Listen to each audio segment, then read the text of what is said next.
আমাদের বাংলাদেশ আমরা এক বিন্দু ছাড়ব না। সোমবার চাঁপাইনবাবগঞ্জ জেলার শিবগঞ্জের বিনোদপুরের বিশ্বনাথপুর এবং ভারতের পশ্চিমবঙ্গের মালদা জেলার বৈষ্ণবনগরের সুখদেবপুর সীমান্তবর্তী এলাকায় সীমানা ঘেঁষে ভারতীয় অংশে কাঁটাতারের বেড়া নির্মাণ শুরু করে বিএসএফ।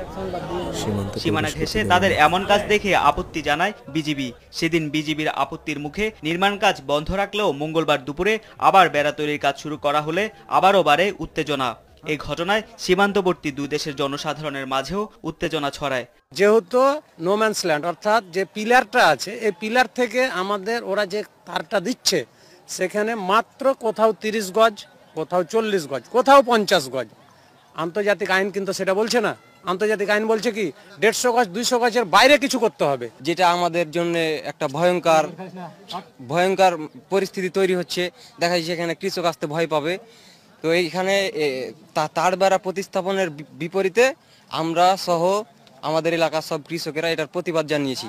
সাময়িকভাবে নির্মাণ কাজ বন্ধ রাখার সিদ্ধান্ত হলেও স্থায়ী সমাধানে পৌঁছাতে পারেননি দুই বাহিনীর কর্মকর্তারা। এ বিষয়ে বুধবারও পতাকা বৈঠক করেছে বিএসএফ বিজিবি। তবে সীমান্তে পরিস্থিতি এখন শান্ত রয়েছে বলে জানান বিজিবি।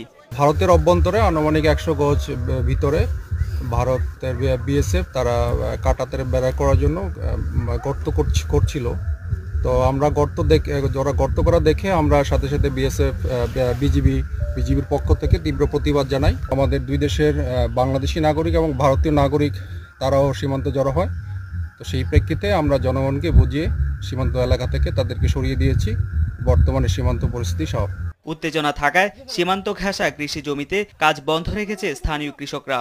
তবে ভয়ের কারণ নেই বলে আশ্বস্ত করেছে বিজিবি। সীমান্ত উত্তেজনা নিরসনে উভয় দেশের সীমান্তরক্ষীদের দ্রুত ব্যবস্থা নেওয়ার দাবি স্থানীয়দের। নিউজ ডেস্ক, দেশ টিভি।